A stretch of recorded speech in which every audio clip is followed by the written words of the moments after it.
Di ba? Yan ang tanong ko, mga kababayan.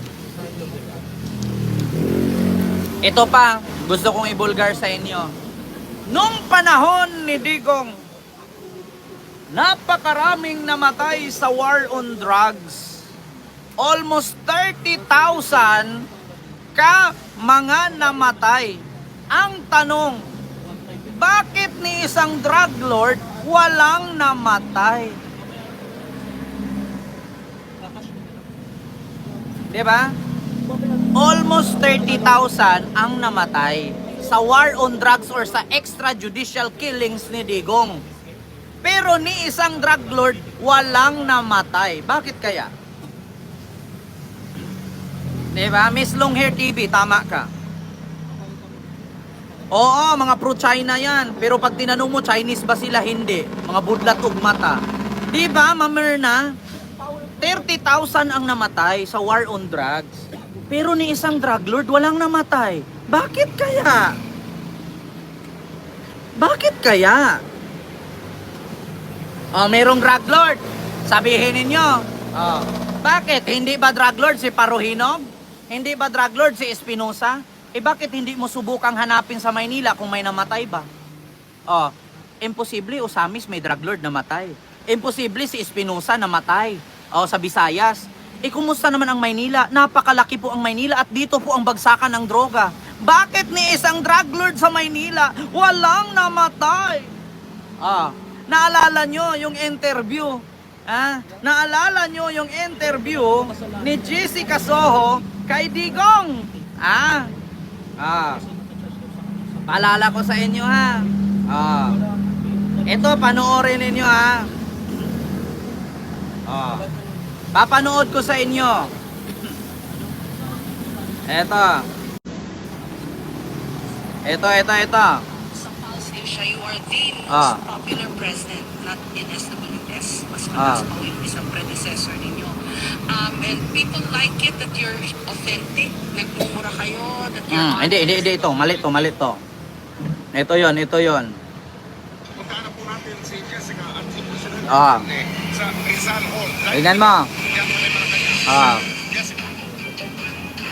Magandang gabi ho, 24 oras viewers. Live pa rin po tayo dito sa Rizal Hall sa Palasyo ng Malacanang para sa ating one-on-one interview kay President Rodrigo Duterte. Sir President, 6 months po yung pinangako niyo nung kampanya na matatapos itong problema natin sa droga. And then you asked for an extension in September kung hindi ko ako nagkakamali.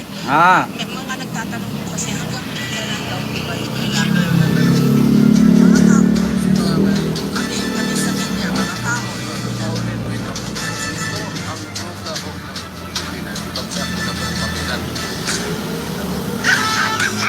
Diba? Anong sabi ni Jessica Soho? Mr. President, pinangako mo po nung kampanya mo, 3 to 6 months ubos lahat ng droga. Sabi ni Digong. Sinong nagtanong? Kami ng media, taong bayan, mga Pilipino. Eto, listahan ng droga, makapal, ibagsak ko kasi mabigat. Ngayon, sabi ni Digong doon, nandyan kasi ang congressman, gobernador, vice governor, mayor, senador, retired general. Nandun pala sa listahan sa makapal na droga. Bakit hindi pinatay ni Digong isa-isa? Diba? Eh di sana tapos na yung droga. Bakit hindi pinatay ni Digong? Diba? Nandun lahat sa listahan ni Digong. Nandun lahat. Sabi pa nga ni Digong, gusto mo, iuwi mo, dalhin mo, mabigat ang droga sa Pilipinas. Nandyan ang chairman, nandyan ang general, nandyan ang mayor, congressman, senador, retired general, barangay chairman. Nandyan na pala sa listahan, bakit hindi mo pa pinatay? Diba, ipinatay mo nga yung mga ordinaryong tao na walang kamuwang-muwang sa mundo Yung mga maliliit na mamatay. Pero pag yung may mga ranggo sa politiko, may mga pangalan, hindi pinapatay. Bakit? Kasi kaibigan ni Digong. Yun lang. Eh di nabudol kayo. O, di ba? Malaking budol. Meron ka ng listahan. Hawak mo na silang lahat. Bakit binagsak mo kasi mabigat? Ba't hindi mo papatayin? Isa lang naman tanong dun eh. Hindi niya pinatay kasi nakikinabang siya. Or else, hindi niya pinatay kasi kasama niya. Di ba? Ganun kasimple mga kababayan. Di ba, Tiyo? Yes, Sir Ariel Jan Reyes. Kung gusto niyang matapos ang droga 3 to 6 months, yung mga congressman, gobernador, senador, retired general na nasa listahan na binagsak niya sa harap ni Jessica Soho, dapat pinatay na niya isa-isa. Di ba? Ba't hindi niya pinatay? Malay natin kaibigan niya. Malay natin may kickback siya. Malay natin binibigyan siya. Or di kaya yung mga yun ang nagbigay ng listahan para ipapatay. Di ba? Baka naman yung si congressman, si governor, si senador, si retired general ang nagbigay ng listahan sa kanya. Ang sinabi doon, halimbawa si barangay chairman, Mr. President, meron akong listahan sa barangay namin. Ito lang patayin mo. Bakit? Hindi nagre-remit yan. Mr. President, palit ulo yan. Bakit? Hulihin mo, pasabihin mo, tapos patayin ninyo. Di ba? Kasabwat kasi.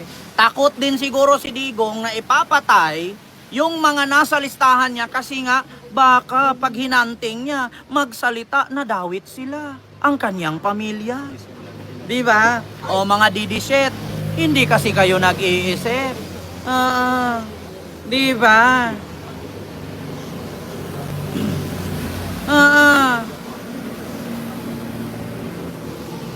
Ito pa sabi ni Dennis Lumibaw. Si Dilima nakulong dito sa NCR. Di ba ang pakakalat nila noon? Si Dilima daw drug protector. Ito po ang totoong sagot niyan. Kung drug protector si Dilima, bakit nakalaya? Kaya, bakit nakalaya si Dilima kung si Dilima drug protector? Alam niyo kung bakit nakulong si Dilima at that time? Pinakulong ni Digong yon kasi kapag si Dilima nasa power, hindi niya kayang kalabanin ang NPA. Bakit? Si Dilima at si Juma Sison, magkalapit po yan. Either magpinsan sila or magbayaw. Hindi ko lang sure kung magpinsan sila or magbayaw. Kasi kung nasa laya si Dilima, hindi makontrol ni Digong ang NPA. Hindi kaya ni Digong. Kasi alam ni Digong mismo na si Dilima hindi niya kayang talunin. Kaya niya nilagyan ng mga witnesses di umano na sabihin nyo si Dilima drug protector yan. Magdala ka 100 witness. Papirmahin mo. Para makulong si Dilima. Pero ending, nasaan yung mga witness si Dilima? Ba't nakalaya si Dilima? Simple lang. Iniwan ni Digong, pinabayaan ni Digong, wala ng budget. Nakatakas si Dilima. Diba? Yun ang sa pagkakaalam ko. Bakit nakalaya si Laila de Lima? Kasi ganito po. Yung mga witness na hinawakan ni Digong noon na pinangakuan niya na may witness protection program, may bahay, may pagkain, may ibibigay, iniwan na niya. Wala na siyang binigay na supply doon sa mga witness na nagsisinungaling. Ngayon, yung mga witness, binawi lahat ang sinabi nila kay Laila, kaya si Laila nakalaya. Di ba? Kasi lahat naman yun tanim lang ni Digong. Kasi hindi niya kaya si de Lima talaga at that time. Si Trillanes nga, hindi niya kaya eh. Hindi nga niya mapakulong-kulong eh. Di ba? Wag kang tumawa dyan. Matapang ka lang sa live. Kahit saan naman ako matapang. Uy. Mas marami akong alam. Pro Max. Si Miriam, luma yun eh. Ako, new generation ako eh. Bakit? Si Miriam, marunong pa maglaro ng ML? Pro Max. Tanong kita. Mas marami po talaga akong alam kaysa kay Miriam Santiago. Bakit? Si Miriam Santiago, kung nabuhay yun ngayon, hindi yun marunong maglaro ng ML. Hindi nga ata katungtong ng Mythic yun eh. Hindi ba? Yun ang hindi kaya ni Miriam Santiago sa akin. Marunong ako mag-ML. Si Miriam hindi marunong mag-ML. Hindi ba? Mga DDS. Duterte diehard supporter. Pero hindi nila alam ang side ni Duterte. Di ba? Hoy, ang talakayin mo yung korupsyon at di ang drugs. Korupsyon nga tinalakay ko. Bakit? Sa tingin nyo si Sara Duterte hindi nangungurakot? Di ba? Korupsyon nga ang tinatalakay ko. Bakit? Sino ba si Sara Duterte? Di ba nagnakaw ng pera sa kaban ng bayan? Hindi ba korupsyon yun? Ha? Hindi ba korupsyon ang tawag sa ganyan? Ang korupsyon at ang droga pareho lang. Ang tatay sangkot sa droga, ang asawa sangkot sa droga, ang kapatid sangkot sa droga, ang vice president nagnakaw ng pera. Hindi ba korupsyon yan? Di ba? Yan ang mahirap sa inyo mga DDS. Ako sa inyo, no, instead na magrally-rally kayo sa EDSA, magtanim kayo ng kamatis, sibuyas, bell pepper, di ba? Kamuting kahoy kung nasa probinsya ka, may mapapala ka pa.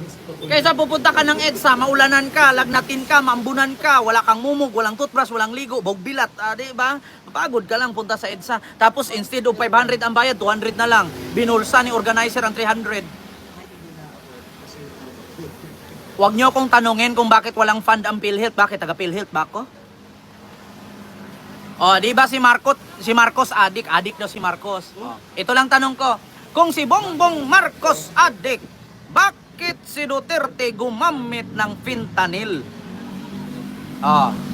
Kung si Bongbong Marcos adik, bakit si Duterte ang gumamit ng fentanyl? Alam nyo ba ang fentanyl sa madaling salita? Ginagamit po yan ng mga taong nagpaparehab. Saka taong mga stress, di ba? Yung mga taong stress, hindi na alam kung anong gagawin. Halos magugurgur na sa liig. Di ba sumuko si Haha? Ikaw na magpresidente, dami mong alam. Kung ako lang talaga maging presidente, ay, lahat ng DDS, pagpapatayin ko isa-isa. Si Digo nga, kayang patayin 30,000 katao. Ako pa, DDS. Ilan lang naman kayo DDS, hindi man kayo umabot 1,000 sa EDSA. Tandaan ninyo ito mga DDS. Kung ako maging presidente ng Pilipinas, patayin ko kayong lahat. Bakit? Si Digo nga, 30,000 pinatay. Hindi nakulong. Ako pa. Hindi man kayo umabot 1,000 sa EDSA. Huwag kayong umiyak mga DDS. Totoo yung sinasabi ko. Ako na lang daw magpresidente kasi marami akong alam. Kung ako maging presidente, patayin ko kayo mga DDS para hindi dadami ang bobo. Bakit? Pag pinatay ko kayo, wala nang bobo. Lahat kami matatalino. Di At saka take note, hindi naman kayo aabot 30,000 pag napatay ko kayo eh. Bakit? Hindi nga kayo umabot 1,000 sa EDSA eh. Di ba? Si Digo nga 30,000 pinatay, hindi nakulong. Yung mga DDS, kung umabot kayo 700 sa EDSA, 700 lang napatay ko. Huwag na kayo mag-alala DDS. Kunti na lang kayo. Di ba? Tama ako, Mamirna. Oy, Sir Mark Ramos. Nako, Sir Mark, alam nyo, sa totoo lang, Sir Mark, ang daming DDS dito. Lagi akong nanonood sa live mo, Sir Mark. Ang daming DDS ditong nasasaktan.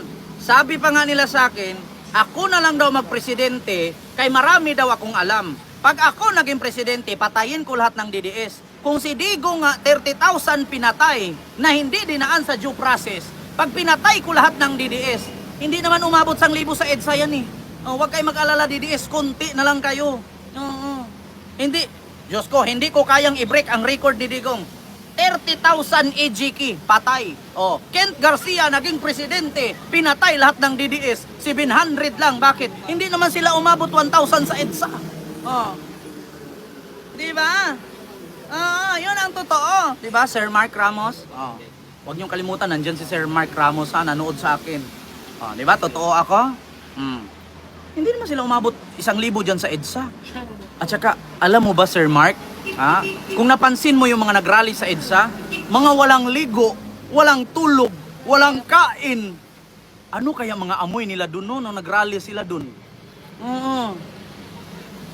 Sa mga DDS na naghamon sa akin na ako na lang daw magpresidente kay marami akong alam. Huwag niyo kong hamunin. Manalo ako, patay kay lahat sa akin. Sa bagay, hindi kayo mabot 1,000. Tapos ito pa, Sir Mark, alam mo ba, totoo yan, Sir Mark, ganito yan. Ang sabi nila, yung supporter daw ni Sara Duterte, 32 million, na nagpapanalo kay Bungit. Ngayon, kung 32 million ang nagpapanalo kay Bungit, bakit hindi umabot 1,000 ang mga nagrally sa EDSA? Nasaan yung 32 million? Ang INC nga umatras. Sabi nila, ang INC daw nabayaran ni F. Elisa. Ngayon, sagot ko naman, Ang INC, hindi po yun nabayaran. Kasi nakataga po sa INC na ayaw nila ng magnanakaw at nagmumura. Di ba pinakahit ng INC or Iglesia ni Cristo ang nagmumura? Eh di ba si Digong nagmura? Oh, bakit sa suportahan ng INC ngayon? Pati si Sara nagnakaw ng pera. Oh, ibawal sa INC ang magnanakaw. Oh, kaya ngayon isipin ninyo hindi nabayaran ang INC. Hindi nasuhulan ang INC. Ayaw ng INC ng kawatan. Di ba? Yun ang totoo. Ayaw ng INC ng kawatan at ayaw ng INC ng nagmumura. Kaya ayaw ng INC mag-rally. Oh, kaya umatras kay Sara. Oh, nasaan yung 32 million? I-minus mo yung 7 million. Di ba? Oh, mali ba ako? Ang INC, 7 million sila lahat. Oh, 32 million minus 7 million, 25 million na lang. Oh. Tapos tanggalin mo pa yung mga peking pangalan doon sa butante na yon. Di ba? Ang dami kayang peking pangalan. Yan kaya si si Dr. Queen. Di ba? Mga DDS, iiyak kayo sa akin talaga. Maniwala kayo sa akin. Hindi kayo mananalo sa akin. Alam nyo ang mga DDS na nanonood sa akin? Kapag hindi nila ako kayang banatan, kapag hindi nila masagot ang mga sinasabi ko, isa lang sasabihin yan. Isa lang sasabihin ng mga DDS niyan. Kamukha mo si Charis. Oh, at least hindi ako kamukha ni Sara Kawatan. Di ba? At least hindi ako kamukha ni Digong, lubak-lubak ang mukha. Bilyon-bilyon ninakaw, ang mukha hindi napaderma. Oh. Di ba? Di bali nang tawagin nyo akong si Charis. Di ba? At least hindi ako kawatan. Alangan, magkamukha ko si Sara tapos magnanakaw. Uy, nakakahiya.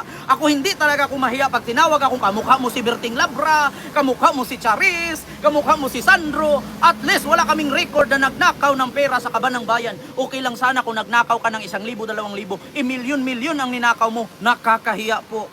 Hindi ako mahihiya na tawagin akong kamukha si Charis. Mas nakakahiya na tawagin ako kamukha ni Digong, kriminal. Nako, kamukha ni Sara, kawatan. Nako, patay.